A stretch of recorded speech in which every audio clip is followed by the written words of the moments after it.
अस्सलाम students, Khurram Kashan is here. और आज मैं फर्स्ट ईयर इकोनॉमिक्स के जो मेन इंपॉर्टेंट टॉपिक है, one of the most important topic, वो है द लॉज ऑफ रिटर्न, ये डिस्कस करूँगा। Laws of return is one of the most important topic from examination point of view. इस बार long में एक्सपेक्ट कर रहे हैं पेपर में। तो स्टार्ट करते हैं कि लॉ ऑफ रिटर्न होते क्या हैं। लॉज ऑफ रिटर्न का जो कॉन्सेप्ट है ये डिस्क्राइब कर रहा है कि किस तरह हम अपनी फैक्ट्री या फर्म जो होती है उसमें प्रोडक्शन करते हैं। जब नई फर्म जो है शॉर्ट रन में वर्किंग करती है तो किस तरह करती है और किस तरह उसकी परफॉर्मेंस है वो आगे एक्सीड करती है। तो बात करते हैं सबसे पहले जो हमारे फैक्टर्स ऑफ प्रोडक्शन के, there are 4 factors of production. और उन फैक्टर्स ऑफ प्रोडक्शन में कुछ फिक्स फैक्टर्स होते हैं, कुछ वेरिएबल फैक्टर्स होते हैं। फिक्स फैक्टर्स कौन से होते हैं? फिक्स फैक्टर्स वो फैक्टर्स होते हैं जो कि चेंज वेरी नहीं करते, चेंज नहीं होते बार बार। फॉर एग्जांपल मशीन, लैंड, ये सब फिक्स फैक्टर्स होते हैं। और इसके अलावा ऐसे कोई फैक्टर्स जो बार बार वेरी करें यानी चेंज करें और प्रोडक्शन के साथ साथ तब्दील हो जाएं, वो फैक्टर ऑफ प्रोडक्शन क्या कहलाते हैं? Variable factor production. तो there are 2 types of factors of production जो है वो हम ले रहे हैं यहाँ पे। और उसमें उन फैक्टर्स ऑफ प्रोडक्शन की प्रोडक्शन किस तरह इंक्रीज है वो एक्सटेंड होती है, उसको हम डिस्कस करेंगे। तो सबसे पहले मैं आपको बताता चलूँ, जब फैक्ट्री फार्म जो है वो अपना वर्किंग शुरू करती है तो उसे जो है वो शॉर्ट रन में किस तरह जो है वो परफॉर्मेंस देनी होती है, किस तरह जो है वो वर्किंग करती है। तो इसको डिफाइन करने के लिए, उसकी एफिशिएंसी को डिफाइन करने के लिए और फैक्टर उसकी प्रोडक्टिविटी को डिफाइन करने के लिए लॉज ऑफ रिटर्न को डिस्क्राइब किया जा रहा है। तो लॉज ऑफ रिटर्न जो होते हैं वो किसने एक्सप्लेन किए? W.J. Brown has said that the law of returns is divided into 3 laws. कह रहे हैं कि ये डिवाइड हुए हैं 3 लॉज में, कैटेगरीज। There are 3 categories. वो कैटेगरीज कौन कौन सी हैं मैं आपको बता देता हूँ। पहला लॉ है the law of increasing return, law of increasing return, जिसको हम लॉ ऑफ डिमिनिशिंग कॉस्ट भी कहते हैं। ठीक है, लॉ ऑफ इंक्रीजिंग रिटर्न को हम लॉ ऑफ डिमिनिशिंग कॉस्ट भी कहते हैं। अब सवाल ये पैदा होता है कि हम इसको क्यों इस तरह की वर्किंग, इस तरह के कॉन्सेप्ट्स को फॉलो कर रहे होते हैं, इस तरह क्यों कहते हैं? तो सिंपल सा कॉन्सेप्ट है, जब आपकी कॉस्ट कम होती है तो रिटर्न आपका बढ़ता है। जब कॉस्ट आपकी कम होती है तो रिटर्न आपको, यानी आपकी मुमकिन कोशिश होती है, अनमुमकिन कोशिश होती है कि आप कम से कम जो है कॉस्ट को रिड्यूस करें ताकि आपका प्रॉफिट जो है वो इंक्रीज हो। यहाँ पे रिटर्न प्रॉफिट से प्रॉफिट। ठीक है, तो स्टार्ट करते हैं। There are 3 laws of return. Number 1 law of increasing return, जिसको हम लॉ ऑफ डिमिनिशिंग कॉस्ट कहते हैं। कॉस्ट कम होती है तो रिटर्न बढ़ता है। उसके अलावा दूसरा लॉ है law of constant return. Law of constant return, उसको हम law of constant virgin cost, अगर कांस्टेंट रहेगी तो रिटर्न यानी प्रॉफिट भी आपको कांस्टेंट बेस के साथ मिलता रहेगा। और इसी तरह लॉ ऑफ डिमिनिशिंग रिटर्न, जिसको हम लॉ ऑफ इंक्रीजिंग कॉस्ट भी कहते हैं। कॉस्ट आपकी बढ़ जाएगी तो रिटर्न आपका कम हो जाएगा, उसका डिफरेंस भी कम हो जाएगा। ठीक है, तो स्टार्ट करते हैं सबसे पहले लॉ ऑफ इंक्रीजिंग रिटर्न। देखिए, जैसे कि मैंने आपके सामने स्टेटमेंट लिख दिया ताकि आपको जो है वो अंडरस्टैंड करने में आसानी हो। बेसिकली कॉन्सेप्ट पहले मैं देता हूँ, फिर मैं आपको पढ़ाता हूँ उसमें क्या मेंशन किया हुआ है।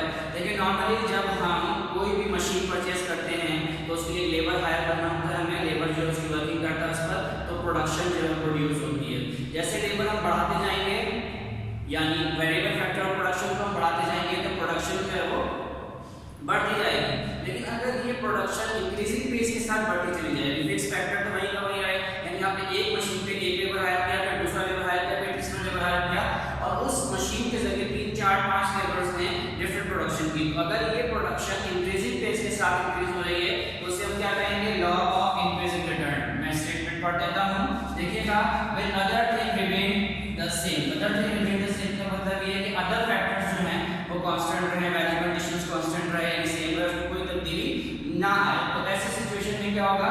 With an increase in the unit of variable factors of production there will be a change in the total and marginal output. जैसे कि आपको पता है फिक्स फैक्टर तो फिक्स रहता ही है, फिक्स फैक्टर जो है फिक्स रहता ही है।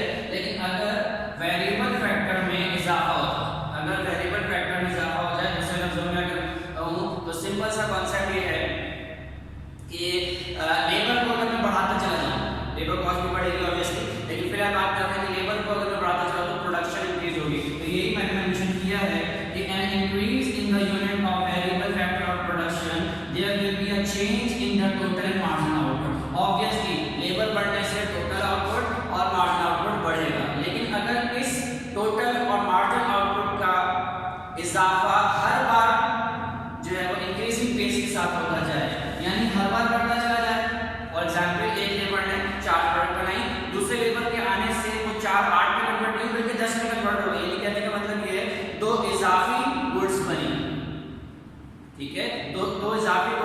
10 प्रोडक्ट्स बनती हैं। पहला लेबर 4 प्रोडक्ट बनाता है, दूसरे लेबर के आने से 10 प्रोडक्ट बनती है, दोनों मिलकर 10 प्रोडक्ट बनाते हैं।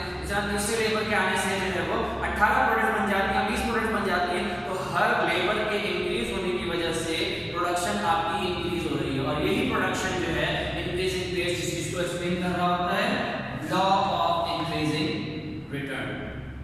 क्लियर है? तो मैं इसी कॉन्सेप्ट को आगे एक्सप्लेन कर रहा हूं शेड्यूल के अंदर। आप देखिएगा फैक्टर, फिक्स फैक्टर, ये मशीन जो है वो क्या है, फिक्स है, इसमें कोई तब्दीली नहीं होती। एक दफा जब हम खर्च करते हैं फिक्स फैक्टर पे तो बार-बार खर्च नहीं करते। इसी तरह वेरिएबल फैक्टर, लेबर को मैं पढ़ा रहा हूं, आप देखिएगा लेबर पहला जो है 1 है, फिर 2, फिर 3, फिर 4, इस तरह करके आगे बढ़ रहे हैं। तो लेबर अगर मैं एक हायर करता हूं तो कितनी प्रोडक्शन करता है, 4 प्रोडक्शन, यानी 4 प्रोडक्ट बनाता है। इसी तरह दूसरा लेबर में हायर करता हूं तो वो 4 के बजाय 8 करे, यानी 4 चक्कर बजाय करे, इसके बजाय क्या होगा, वो 4 से 10 हो जाए। तो आप देख रहे हैं कि रिटर्न जो है इंक्रीजिंग पेस के साथ बढ़ रहा है। सही है? इस इंक्रीजिंग पेस को ही loss of return, increasing return कहा जाता है। ठीक है? इस तरह 3 से 18 और 4 लेबर से 28 और 5 लेबर से 40 प्रोडक्ट्स बनाई जाती हैं। ठीक है? तो यहाँ पे पहला मार्जिनल प्रोडक्ट में आप एक्सप्लेन कर रहा हूँ आपको। देखें, एक लेबर जब प्रोडक्ट बनाता है तो 4 प्रोडक्ट बनाता है, तो मार्जिनल प्रोडक्ट क्या होगी, 4। मार्जिनल प्रोडक्ट क्या होती है कि एक किसी पर्टिकुलर प्रोड्यूसर ने या किसी पर्टिकुलर लेबर ने क्या प्रोडक्ट बनाई। ठीक है? उसके अलावा फिर 2 लेबर जाते हैं तो 10 प्रोडक्ट्स बन जाती है। 10 प्रोडक्ट्स क्या होती हैं, तो आपके पास मार्जिनल प्रोडक्ट क्या होगा, 6। यानी कहने का मतलब ये है कि जब 2 लेबरों ने बढ़ा दिया तो आपका मार्जिनल प्रोडक्ट भी में इजाफा हो गया। तो इस इजाफे को हम कहते हैं लॉ ऑफ इंक्रीजिंग रिटर्न। इसके अलावा 18, अब तीसरा लेबर आया तो मशीन और बढ़ गई, यानी 6 से 8 प्रोडक्ट्स हो गए। इसी तरह 28 प्रोडक्ट टोटल प्रोडक्शन में 4 लेबर की वजह से, लेकिन आपकी जो मार्जिनल प्रोडक्टिविटी है वो क्या हो गई, 10। और इस तरह लास्ट 5 लेबर के बढ़ने से क्या हो गया, आपकी प्रोडक्शन मजीद बढ़ गई और ये क्या हो गई, 12। तो इसका मतलब ये हुआ कि जो 4 और 6, 8, 10, 12 हर बार लेबर के बढ़ने से प्रोडक्शन बढ़ती जा रही है। इस प्रोडक्शन को हम, इस रिटर्न को हम क्या कहेंगे, लॉ ऑफ इंक्रीजिंग रिटर्न। इसको ही हमने एक्स एक्सिस और वाई एक्सिस के ग्राफ में मेंशन किया है। एक्स एक्सिस पे हम वेरिएबल फैक्टर्स देंगे और वाई एक्सिस पे मार्जिनल प्रोडक्ट। एक्स एक्सिस पे वेरिएबल फैक्टर और प्रोडक्शन हम लेंगे तो उसमें आप देख रहे हैं कि वेरिएबल फैक्टर्स हमने एक-एक करके बढ़ाए थे, 1, 2, 3, 4, 5 इस तरह मेंशन कर दिए। 1 सेंटीमीटर के डिफरेंस अगर आप करते हैं, 1.5 सेंटीमीटर के डिफरेंस से करते हैं बेहतर है। इसी तरह मार्जिनल प्रोडक्ट, मार्जिनल प्रोडक्ट हम क्यों ले रहे हैं, ताकि हमें ये पता चले कि कितना इजाफी फर्क आ रहा है।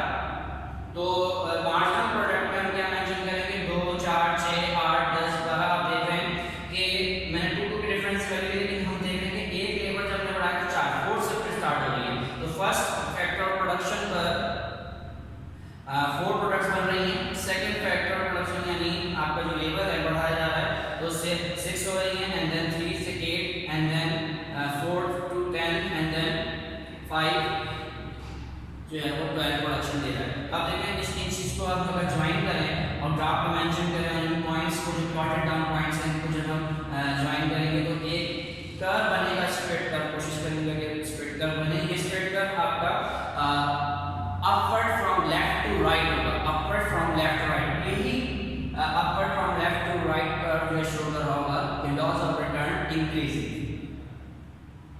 तो लॉस ऑफ इंक्रीजिंग रिटर्न क्या मेंशन कर रहा होता है, लॉस ऑफ इंक्रीजिंग रिटर्न ये मेंशन कर रहा होता है कि एज फैक्टर ऑफ प्रोडक्शन की लेबर हम इंक्रीज करेंगे तो प्रोडक्शन भी इंक्रीजिंग पेस के साथ इंक्रीज होगी। अब हम बात करते हैं लॉ ऑफ कांस्टेंट रिटर्न। देखिएगा मैंने ज्यादा फर्क नहीं किया, इसलिए मैं एक्सप्लेन कर रहा हूं लॉ ऑफ कांस्टेंट रिटर्न। देखिएगा हेडिंग चेंज कर दी, सारी चीजें वही हैं। अब मैं डिस्कस कर रहा हूं कि with other factors remain the same and with an increase in the unit of variable factor, यानी variable factor प्रोडक्शन बढ़ने से इस बार जो टोटल प्रोडक्शन और मार्जिनल प्रोडक्ट है वो ऑफ कोर्स इंक्रीज ना हो बल्कि क्या हो, वो रिमेन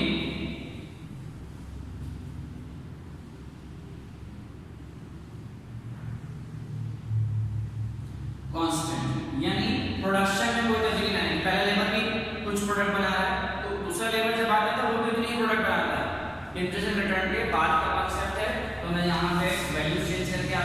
कर रहा हूँ, तो आप देखिएगा कि जैसे जैसे लेबर बढ़ रहा है कांस्टेंट रिटर्न में,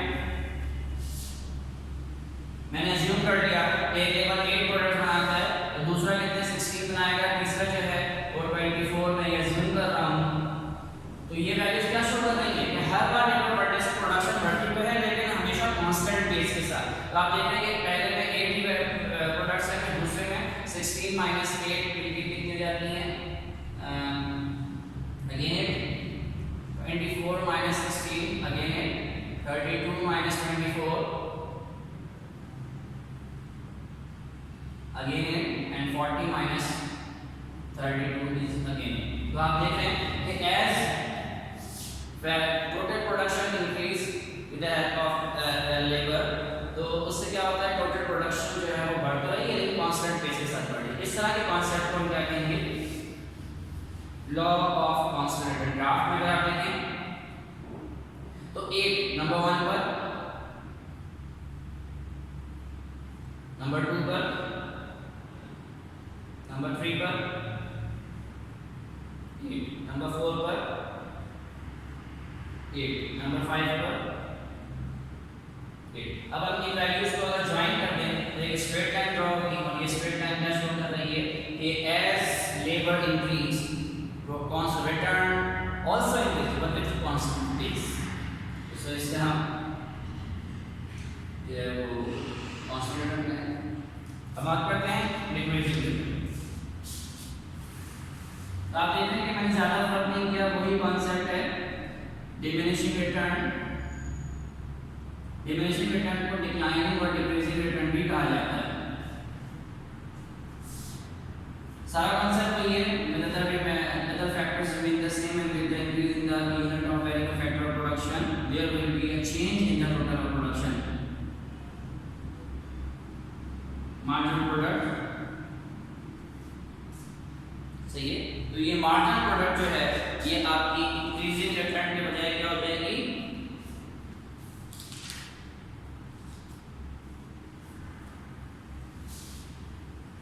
ऑफ कोर्स इंक्रीज होगी, बट डिक्रीजिंग या फिर आप कह रहे हैं डिमिनिशिंग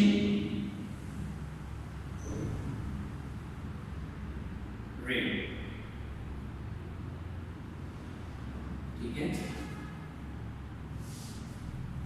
तो यहाँ पे डिक्रीजिंग रिटर्न क्या शो कर रहा है कि इंक्रीज तो होगा लेकिन विद डिमिनिशिंग, आप इसकी जगह जो है प्रोड्यूस कर सकते हैं विद डिमिनिशिंग रेट। तो अगर आपका फैक्टर ऑफ प्रोडक्शन बढ़ता जा रहा है, लेबर बढ़ रहा है और उससे प्रोडक्शन बढ़ रही है लेकिन हर बार बढ़ती तो है लेकिन कम बढ़ती है। जैसे फॉर एग्जांपल मैं यहाँ पे छोटे एग्जाम्पल देता हूँ आपको, वैल्यू चेंज कैसे बता रहा हूँ।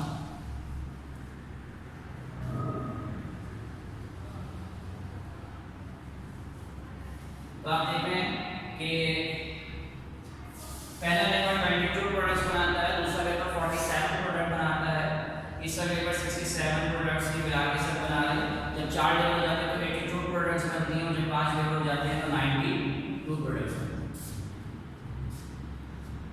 तो आप देख रहे हैं कि अगर मैं यहाँ पे बात करूँ तो पहले वैल्यू में तो वैल्यू बढ़ी है, यानी 47 में से अगर मैं 22 को माइनस करूँ तो 25 आ रहा है, लेकिन इसके बाद से जब आप देखेंगे तो हर बार डिक्रीज हो रहा है। तो जो इंक्रीजिंग हुआ हुआ रिटर्न है वो क्या हो रहा है, अचानक डिक्रीज हो रहा है।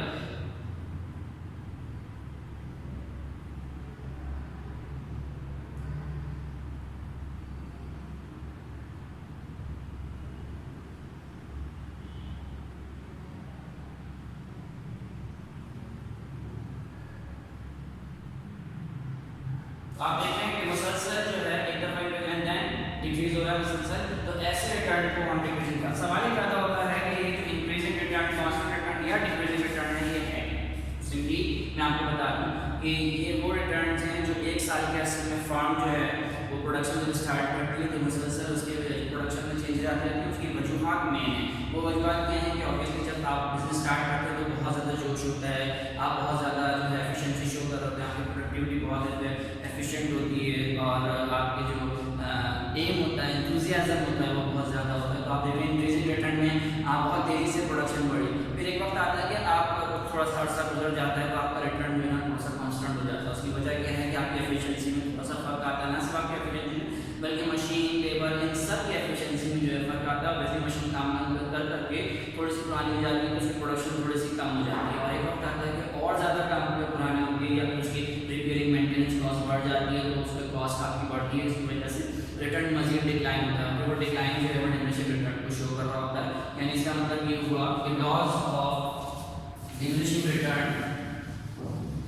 यहाँ पे किस चीज़ को मेंशन कर रहा है, यहाँ पे मैंने वैल्यू चेंज की है तो डिमिनिशिंग रिटर्न क्या शो कर रहा है आप देख रहे हैं। मैंने यहाँ पर जो वैल्यूज दी है 5 के रेफरेंस दिए,